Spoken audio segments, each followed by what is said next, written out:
నమస్తే, welcome to speed news.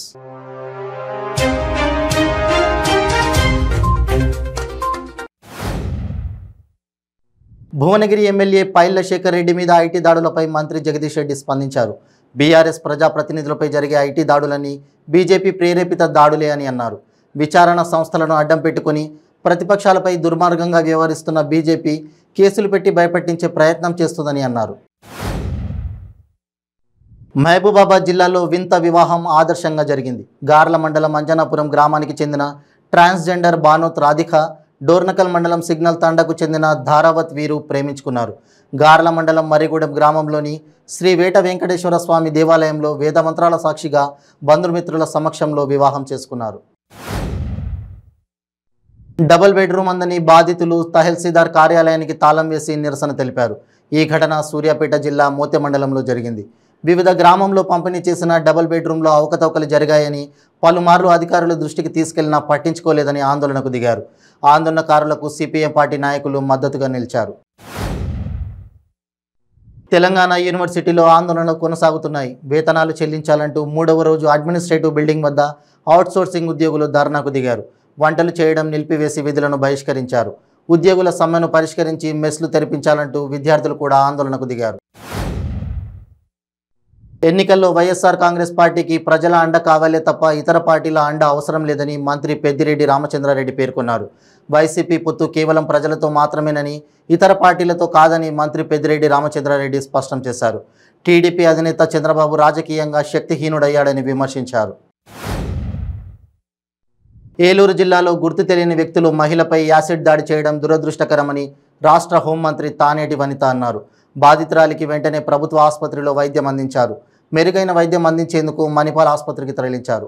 బాధితురాలికి Jagananna ప్రభుత్వం అండగా ఉంటుందన్నారు.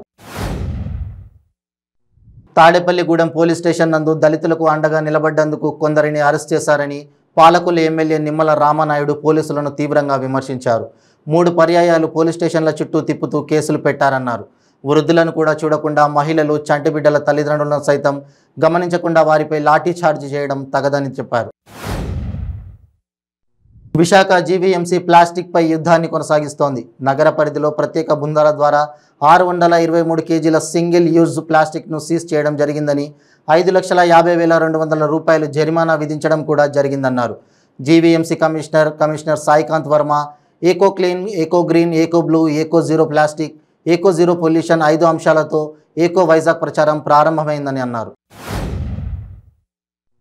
జనసేన పార్టీ తలపెట్టిన వారాహి యాత్రకు షరతులతో కూడిన అనుమతులు మంజూరు చేసినట్లు కాకినాడ జిల్లా ఎస్పీ ఎస్ సతీష్ కుమార్ తెలిపారు. కాకినాడ జిల్లా పోలీస్ కార్యాలయంలో ఏర్పాటు చేసిన మీడియా సమావేశంలో ఎస్పీ సతీష్ కుమార్ మాట్లాడారు. వానలు కురిపించాలని వరుణదేవుడిని ప్రార్థిస్తూ పురాతన సాంప్రదాయాలకు అనుగుణంగా డాక్టర్ బిఆర్ అంబేద్కర్ కోనసీమ జిల్లాలో కప్పలకు పెళ్లి చేశారు. కొత్తపేట మండలం వాడేపాలెంలో పురోహితుడు పెద్దింటి రామం ఆధ్వర్యంలో స్థానిక శ్రీ కోనసీమ సంతోషిమాత అమ్మవారి ఆలయం వద్ద ఈ కార్యక్రమం సాంప్రదాయబద్ధంగా నిర్వహించారు. అమిత్ షా, జేపీ నడ్డా వ్యాఖ్యలను రాజకీయ పార్టీ వ్యాఖ్యలుగానే చూడాలని, ఆంధ్రప్రదేశ్ కూడా ఇండియాలో అంతర్భాగమని బీజేపీ పెద్దలు గుర్తుపెట్టుకోవాలని వైఎస్ఆర్సీపీ ప్రధాన కార్యదర్శి, ప్రభుత్వ సలహాదారు సజ్జల రామకృష్ణారెడ్డి అన్నారు. వారు విదేశాల నుంచి పట్టినట్టుగా ఏపీ ఇండియాలో పార్ట్ కాదన్నట్టుగా మాట్లాడడం సరికాదన్నారు. కాకినాడ జిల్లాలో గత కొంతకాలంగా మిస్ అయిన, దొంగలించబడిన మొబైల్ ఫోన్ల కొరకు జిల్లా ఎస్పీ ఎస్ సతీష్ కుమార్ ప్రత్యేక పర్యవేక్షణలో సాంకేతిక పరిజ్ఞానాన్ని వినియోగించి మొబీ ట్రాక్ కాకినాడ పోలీస్ సేవల ద్వారా పోగొట్టుకున్న సెల్ ఫోన్లను రికవరీ చేసి బాధితులకు అందజేశారు. పశ్చిమ గోదావరి జిల్లా యలమంచిలి మండలం చించినాడలో ఉద్రిక్తత పరిస్థితి నెలకొంది. నర్సాపురం జగనన్న కాలనీ పూడ్చడానికి చించినాడ పెరుగులంకలోని లంక భూమిలో ప్రభుత్వం మట్టి తవ్వకాలు జరుపుతున్న ప్రాంతంలోకి వెళ్లేందుకు ఎమ్మెల్యే నిమ్మల రామానాయుడు ఆధ్వర్యంలో అఖిలపక్ష నాయకులు బయలుదేరగా వారిని పోలీసులు అడ్డుకున్నారు. గుంటూరు జిల్లా తెనాలి నియోజకవర్గం కొల్లిపర మండల పరిధిలోని పిడపర్రు గ్రామంలో తెలుగుదేశం పార్టీ మండల ఉపాధ్యక్షులు వేమూరి మోహన్ని మాజీ మంత్రులు ఆలపాటి రాజేంద్ర ప్రసాద్, నక్కా ఆనంద్ బాబు, తెలుగుదేశం పార్టీ అధికార ప్రతినిధి పిల్లి మాణిక్యారావు పరామర్శించారు. ఈ నెల 19వ తేదీన మదనపల్లి మిషన్ కాంపౌండ్లో జరగబోవు బహుజన రాజ్యాధికార సభను జయప్రదం చేయాలని బీఎస్పీ రాష్ట్ర ఉపాధ్యక్షులు బందెల గౌతమ్ కుమార్ పిలుపునిచ్చారు. మదనపల్లి గాంధీపురం అంబేద్కర్ విగ్రహం వద్ద ప్రచార రథాలను ఆయన ప్రారంభించారు. సుమారు 2 నెలల విరామం అనంతరం గంగపుత్రులు చేపల వేటకు సిద్ధమయ్యారు. మరపడవలు, ట్రాలర్లు, మినీ బోట్లు అర్ధరాత్రి దాటాక చేపల వేటకు వెళుతున్న నేపథ్యంలో మత్స్యకారుల ఆరాధ్య దైవం గంగమ్మ తల్లికి విశేష పూజలు నిర్వహించారు. ఎన్టీఆర్ జిల్లా మైలవరం నియోజకవర్గంలో జరిగిన పలు అభివృద్ధి కార్యక్రమాల్లో ఎమ్మెల్యే వసంత కృష్ణప్రసాద్ పాల్గొన్నారు. జక్కంపూడి గ్రామంలో నూతనంగా నిర్మించిన గ్రామ సచివాలయ భవనం, వైఎస్ఆర్ విలేజ్ హెల్త్ క్లినిక్ను ప్రారంభించారు. ఏలూరు జిల్లా నూజివీడు చాట్రాయి మండలం చనుబండ గ్రామ చిన్న చెరువులో యథేచ్ఛగా అడ్డు అదుపు లేకుండా మట్టి దోపిడీకి గురవుతున్న రెవెన్యూ ఇరిగేషన్ అధికారుల కన్నెత్తి చూడకపోవడం, చెరువుకి అనుకుని నివాసం ఉంటున్న గ్రామ ప్రజలు మట్టి అక్రమ రవాణాను అడ్డుకొని ధర్నా నిర్వహించారు.